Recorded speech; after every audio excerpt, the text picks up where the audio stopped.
Good day, everybody, and welcome to another edition of the Military and Foreign Affairs Network. I am your host, the voice of reason. And yes, it is another lesson in insanity. And today I wanted to talk and discuss about chaos versus government by reason.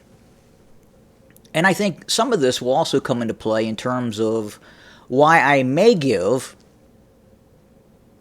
the government of Vladimir Putin the benefit of the doubt.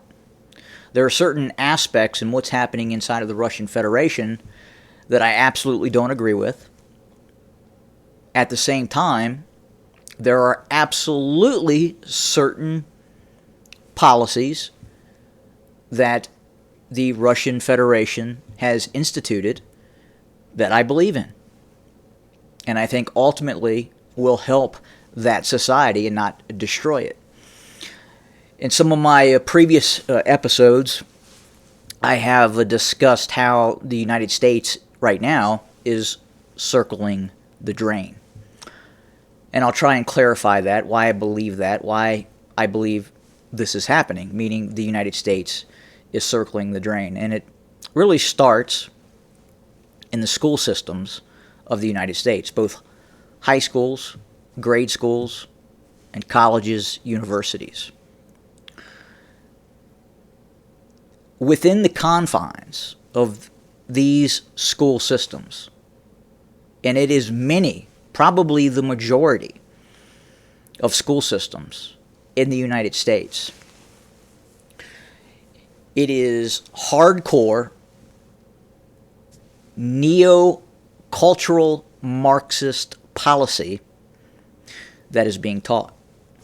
For instance, in many colleges in the United States, there are certain days that are identified on that school's calendar in which the social justice warriors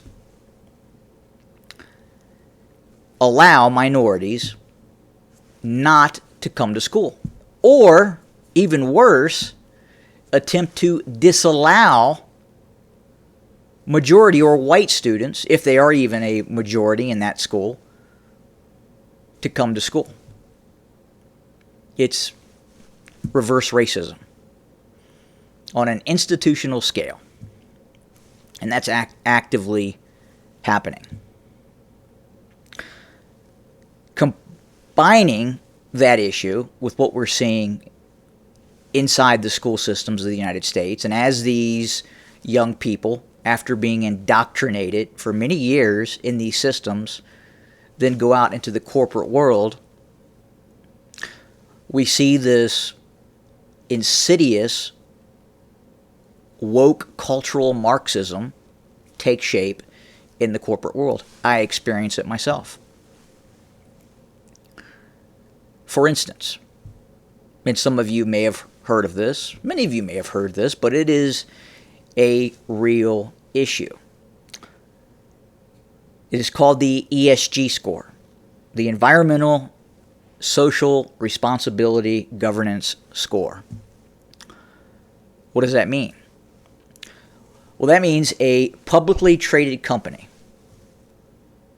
will receive a score based on its efforts within the context, within the scope of environmentalism, a religion, social justice, a religion.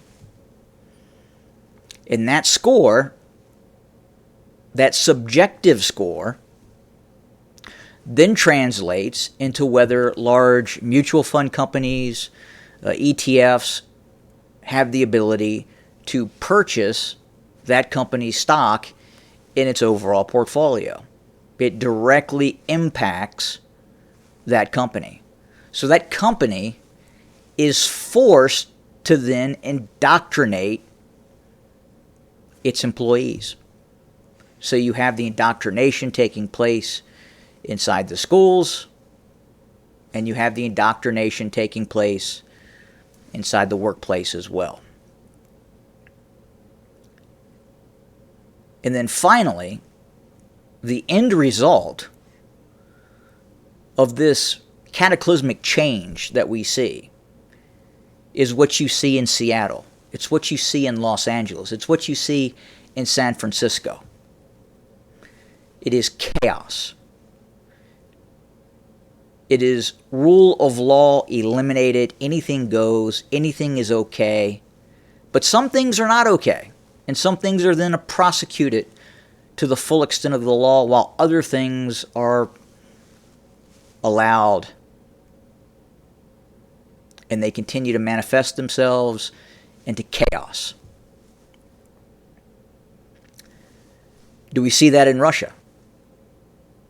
If Moscow was an English-speaking city in the United States, would you want to live in Moscow, or would you want to live in Los Angeles?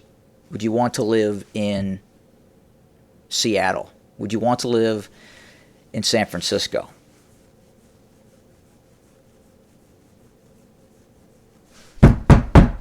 You tell me. So again, in terms of government, in terms of where I'd want to live and where we are heading in the United States, do you prefer woke chaos? Yes, you'll have liberalism. Certain segments of society will be able to do what it wants to do. It will feel that it is, to some extent, free. Or would you want to live under government by reason? Look, if we go back to the 1950s, the 1940s, the 1960s, the United States was a better place.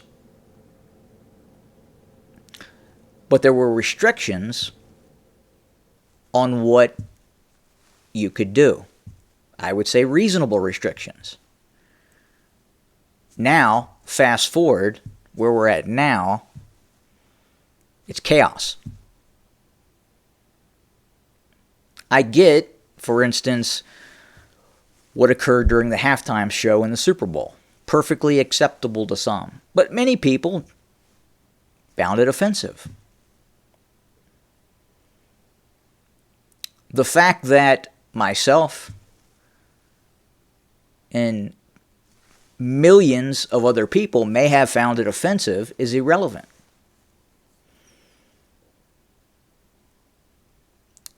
But for those who accept debauchery,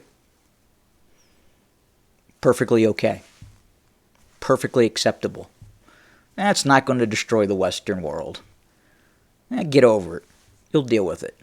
No, I'm not. Not going to happen. Don't agree with it. I don't agree in which there are days when my children go to university because they are white or Anglo-Saxon, that they are told they have to stay home.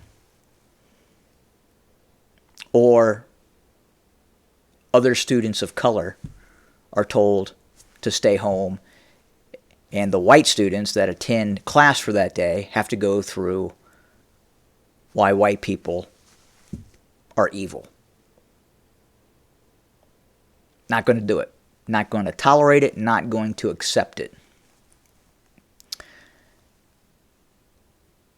And we're getting close to a certain point here in the United States where you're going to have to pick a side. And that side, that end game, is going to be kinetic.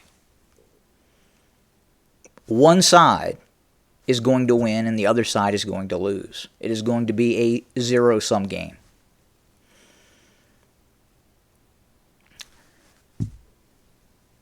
So I wanted to talk about that today. I wanted to discuss just why I do give Vladimir Putin the benefit of the doubt. Again, obviously, it is not a perfect government. There are many, many flaws in Russia. But again, government by reason versus woke chaos. And they're fighting that. Many Western societies are shackled to this ESG, environmental, social justice governance. It's a religion now. And I'm not going to be part of it. I don't agree with it. And I will fight it. Have a good day.